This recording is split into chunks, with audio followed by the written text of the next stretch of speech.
ایک دن بہلول ہارون رشید کے دربار میں گئے۔ جب ہارون نشے کی حالت میں تھے،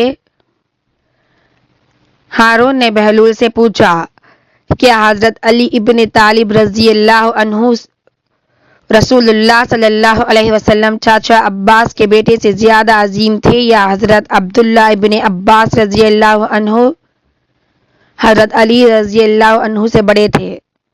بہلول نے جواب دیا، جب تک آپ مجھے قتل نہیں کریں گے میں سچ بولوں گا۔ ہارون نے اسے یقین دلایا کہ وہ محفوظ ہے۔ بہلول نے کہا، حضرت علی رضی اللہ عنہ حضرت محمد مصطفیٰ صلی اللہ علیہ وسلم کے بعد تمام مسلمانوں میں سب سے عظیم ہیں، کیونکہ وہ ایک بہادر نوجوان ہیں جو حقیقی مومن ہیں۔ ان میں سبھی اچھے اعمال پائے جاتے ہیں۔ اسلام اور اللہ کے احکامات کی پیروی میں انہوں نے کبھی بھی ذرا سی بھی سستی نہیں دکھائی۔ لفظ بلفظ انہوں نے اللہ کے تمام احکامات کی پیروی کی ہے۔ ان کا ایمان اتنا مکمل تھا کہ نہ صرف اپنے بلکہ اپنے بچوں کی زندگیاں بھی کچھ نہ سمجھی۔ تمام جنگوں اور معرکوں میں وہ ہمیشہ فوج کے اگلے دستے میں رہتے تھے۔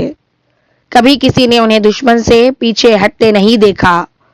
وہ ایک مرتبہ ان سے پوچھا گیا کہ کیا کبھی لڑائی کے دوران اپنی زندگی کے بارے میں سوچا ہے؟ اللہ نہ کرے، یہ ممکن ہے کہ کوئی آپ پر پیچھے سے حملہ کرے اور آپ کی جان لے۔ حضرت علی رضی اللہ عنہ نے فرمایا، میری جنگ اللہ کے دین کے خاطر ہے۔ اس میں میرے دل میں نہ کوئی ذاتی فائدہ کی فکر ہے اور نہ لالچ کی۔ میری زندگی اللہ کے ہاتھ میں ہے۔ اگر میں مر جاؤں تو یہ اللہ کی مرضی سے ہے اور میں اللہ کے راستے میں مر جاؤں گا۔ اس سے بڑی کیا بھلائی ہو سکتی ہے؟ اور مجھے یہ لطف حاصل ہوگا کہ میں اللہ کے راستے میں شہید ہو جاؤں گا اور نیک مومنوں اور صراط المستقیم پر چلنے والوں میں شامل ہو جاؤں گا۔ حتیٰ کہ جب حضرت علی رضی اللہ عنہ مسلمانوں کے امیر اور خلیفہ تھے، تب بھی وہ عیش و عشرت کو پسند نہیں کرتے تھے۔ انہوں نے اپنی تمام زندگی مسلمانوں کی خدمت اور اللہ کی عبادت میں گزاری۔ انہوں نے کبھی بھی بیت المال سے ایک دینار بھی بلا ضرورت نہیں لیا۔ ایک مرتبہ ان کے بھائی عقیل نے، جو کہ ایک بڑے خاندان والے تھے، بیت المال سے اپنے حق سے زیادہ مانگا۔ حضرت علی رضی اللہ عنہ نے انکار کر دیا اور اپنے تمام عہدیداروں کو ہدایت کی کہ لوگوں پر ظلم نہ کریں۔ ان کے تمام معاملات انصاف اور برابری کے ساتھ طے ہوتے تھے۔ جو عہدیدار ذرا سا بھی ظلم یا جبر کرتا تھا، اسے سخت تفتیش کے بعد عہدے سے ہٹا دیا جاتا تھا، چاہے وہ ان کے قریبی دوست ہی کیوں نہ ہوں۔ ایک مرتبہ جب ابن عباس بصرہ کے کمانڈر تھے تو انہوں نے بیت المال سے کچھ ذاتی کام کے لیے خرچ کیا۔ حضرت علی رضی اللہ عنہ نے ان سے وہ رقم واپس مانگی اور اس کام کے بارے میں تنبیہ کی۔ انہوں نے ابن عباس رضی اللہ عنہ کو ایک تاریخ دی تھی تاکہ وہ رقم واپس کر سکے، لیکن وہ نہ کر سکے۔ حضرت علی رضی اللہ عنہ نے انہیں کوفہ بلایا۔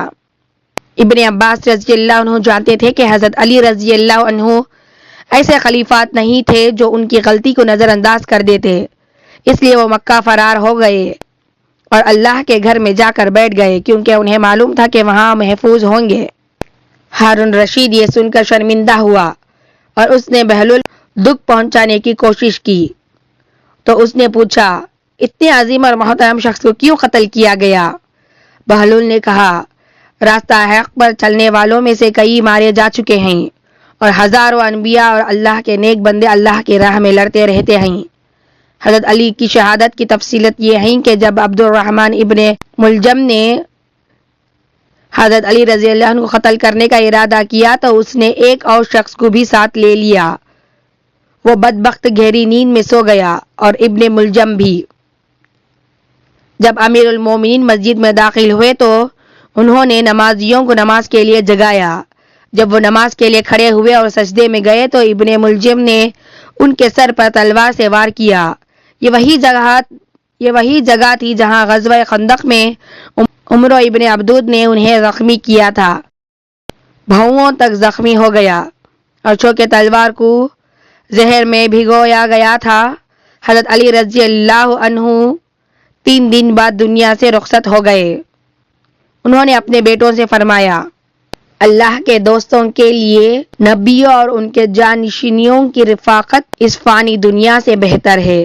اگر میں اس زخم سے مر جاؤں تو میرے قاتل کو صرف ایک وار کی سزا دو، کیونکہ اس نے مجھے ایک ہی وار کیا تھا، اس کا جسم ٹکڑے ٹکڑے نہ کرو۔ یہ کہہ کر وہ کچھ دیر کے لیے بے ہوش ہو گئے۔ جب ہوش آیا تو فرمایا، میں نے اللہ کے رسول صلی اللہ علیہ وسلم کو دیکھا، انہوں نے مجھے حکم دیا کہ رخصت ہو جاؤ۔ انہوں نے کہا کہ کل میں ان کے پاس ہوں گا۔ یہ کہا اور وفات پا گئے۔ پھر آسمان کا رنگ بدل گیا اور زمین لرزنے لگی۔ لوگوں کے کانوں میں آسمان سے تسبیح اور نیکی کی آواز آئی اور سب نے جان لیا کہ یہ فرشتوں کی آواز تھی۔ ایک شاعر نے اس موقع پر خوب کہا، اس شکست سے اسلام کے اصولوں کو مٹایا، ایک ایسا وار سے جو امیر المومنین کو دیا گیا، ایسا تھا جیسا ایمان کا گھر اجڑ گیا۔ جنت کے تمام باشندوں نے عزت کا تاج اتار کر حضرت علی کے غم سے زمین پر پھینک دیا۔ دنیا والوں کے لیے بہتا ہوا پانی کڑوا ہو گیا۔ شاید جبر و ظلم کا قید خانہ امن و سلامتی سے بھر گیا۔ تاہم رسول اللہ صلی اللہ علیہ وسلم کے داماد کو قتل کر کے ظالموں نے غم کا تیر دل و جان میں پیوست کر دیا۔ اس غم و عالم سے جنت کے باسی ناراض ہو گئے۔